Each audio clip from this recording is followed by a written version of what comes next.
Assalamualaikum warahmatullahi wabarakatuh.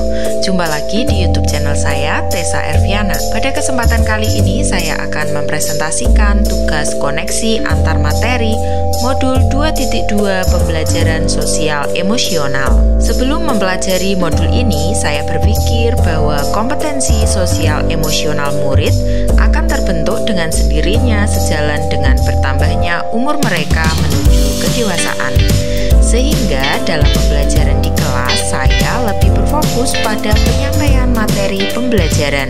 Dan setelah mempelajari modul ini, ternyata pembelajaran berbasis sosial emosional perlu dilakukan untuk mengetahui seberapa kesiapan, ketertarikan, dan fokus murid dalam memulai pembelajaran. Berkaitan dengan kebutuhan belajar dan lingkungan yang aman dan nyaman untuk memfasilitasi seluruh individu di sekolah agar dapat meningkatkan kompetensi akademik maupun kesejahteraan psikologis atau well-being, ada 3 hal mendasar yang penting yang saya pelajari pada modul ini adalah 5 kompetensi sosial emosional, kesadaran penuh atau mindfulness, dan membiasakan meditasi setiap hari. Perubahan yang akan saya terapkan di kelas dan di sekolah antara lain bagi murid-murid dengan memberikan kesempatan kepada murid untuk menumbuhkan, melatih, dan merefleksikan kompetensi sosial emosional dengan cara yang sesuai dan responsif dengan perkembangan budaya serta mengintegrasikan kompetensi sosial dan emosional ke dalam konten pembelajaran dan strategi pembelajaran, serta bagi rekan sejawat dengan menjadi teladan atau memodelkan, belajar, dan berkolaborasi bersama. Pembelajaran sosial emosional adalah pembelajaran yang dilakukan secara kolaboratif oleh seluruh komunitas sekolah. Proses kolaborasi ini memungkinkan anak dan pendidik dan tenaga kependidikan di sekolah untuk memperoleh dan menerapkan pengetahuan, keterampilan, dan sikap positif mengenai aspek sosial dan emosional agar dapat memahami, menghayati, dan mengelola emosi atau disebut dengan kesadaran diri, menetapkan dan mencapai tujuan positif disebut dengan pengelolaan diri, merasakan dan menunjukkan empati kepada orang lain yang disebut dengan kesadaran sosial, membangun dan mempertahankan hubungan yang positif disebut dengan keterampilan berelasi, serta membuat keputusan yang bertanggung jawab. Kesadaran diri adalah kemampuan untuk memahami perasaan, emosi, dan nilai-nilai diri sendiri dan bagaimana pengaruhnya pada perilaku diri dalam berbagai situasi dan konteks kehidupan.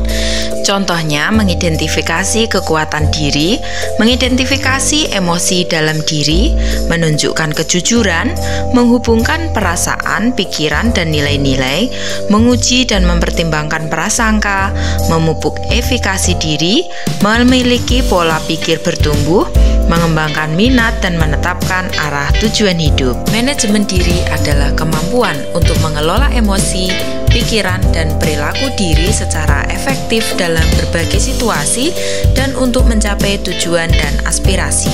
Contohnya dengan mengelola emosi, menggunakan strategi pengelolaan stres, menunjukkan disiplin dan motivasi diri, merancang tujuan pribadi dan bersama, memperlihatkan keberanian untuk mengambil inisiatif, serta mendemonstrasikan kendali diri dalam kelompok. Kesadaran sosial adalah kemampuan untuk memahami sudut pandang dan dapat berempati dengan orang lain, termasuk mereka yang berasal dari latar belakang, budaya, dan konteks yang berbeda-beda.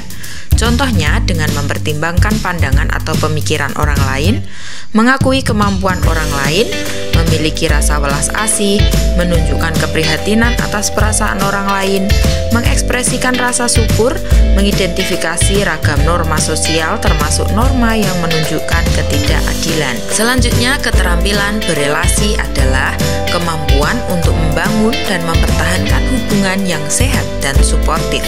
Contohnya dengan berkomunikasi dengan efektif, mengembangkan relasi atau hubungan positif, mempraktikkan meningkatkan kerjasama tim dan pemecahan masalah secara kolaboratif, dapat melawan tekanan sosial yang negatif, menunjukkan sikap kepemimpinan dalam kelompok, menawarkan bantuan apabila ada yang membutuhkan, serta turut membela hak-hak orang lain. Selanjutnya, pengambilan keputusan yang bertanggung jawab adalah kemampuan untuk mengambil pilihan-pilihan membangun yang berdasarkan atas kepedulian, kapasitas dalam mempertimbangkan standar etis dan rasa aman untuk mengevaluasi manfaat dan konsekuensi diri, bermacam-macam tindakan dan perilaku untuk kesejahteraan psikologis atau well-being bagi diri sendiri, masyarakat, dan kelompok.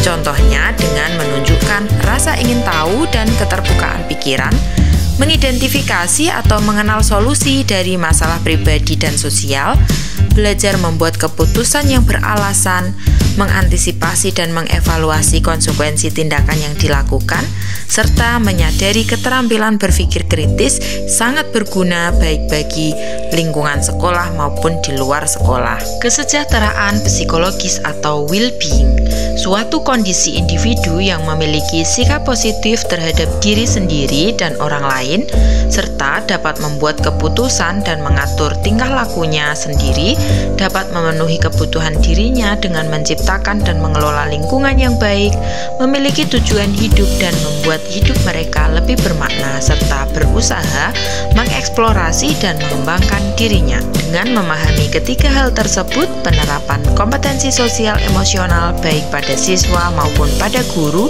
dapat terlaksana dengan baik. Karena pembelajaran sosial emosional merupakan suatu sistem yang saling terkait. Kesadaran penuh atau mindfulness. Konsep kesadaran penuh ini dapat dilakukan dengan teknik stop atau berhenti sejenak, ambil nafas yang dalam, amati sensasi pada tubuh, perasaan, pikiran, dan lingkungan, serta selesaikan dan lanjutkan.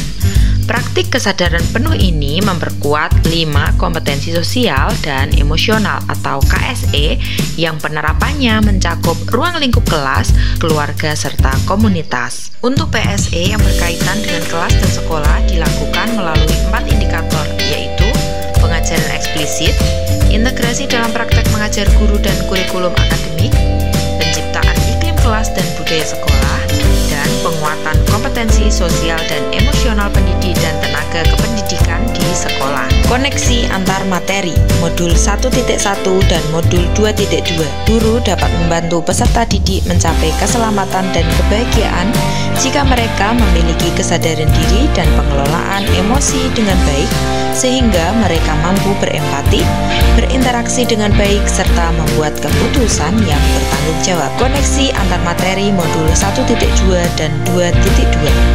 Dengan pembelajaran sosial emosional, guru dapat menumbuhkan nilai dan perannya untuk pengelolaan emosi, sehingga nilai kemandirian dan pembelajaran yang berpusat pada murid, serta peran guru penggerak yaitu menjadi pemimpin pembelajaran dan mendorong kolaborasi dapat tercapai dan berjalan seimbang. Koneksi antar materi modul 1.3 dan modul 2.2. Dengan pembelajaran sosial emosional, guru dapat membentuk karakter murid yang beriman dan bertakwa kepada Tuhan Yang Maha Esa serta berakhlak mulia, berkebinekaan global, gotong royong, mandiri, kreatif, dan bernalar kritis dalam pembelajaran sehingga terwujud profil pelajar Pancasila. Koneksi antar materi modul 1.4 dan modul 2.2 melalui pembelajaran sosial emosional, guru dan peserta didik dapat memahami dan mengenali emosi masing-masing sedang dirasakan sehingga mampu mengontrol diri dan dapat menerapkan budaya positif baik berupa disiplin positif maupun keyakinan kelas secara baik sesuai dengan kesadaran diri dan manajemen diri. Koneksi antar materi modul 2.1 dan 2.2. Melalui pembelajaran sosial emosional, guru dapat melakukan identifikasi emosional dan karakter peserta didik yang digunakan sebagai dasar pemenuhan belajar murid berdasarkan diferensiasi konten, proses, dan produk yang disesuaikan dengan minat peserta didik. Demikian koneksi antar materi pada modul 2.2 pembelajaran sosial emosional. Terima kasih, salam dan bahagia. Wassalamualaikum warahmatullahi wabarakatuh.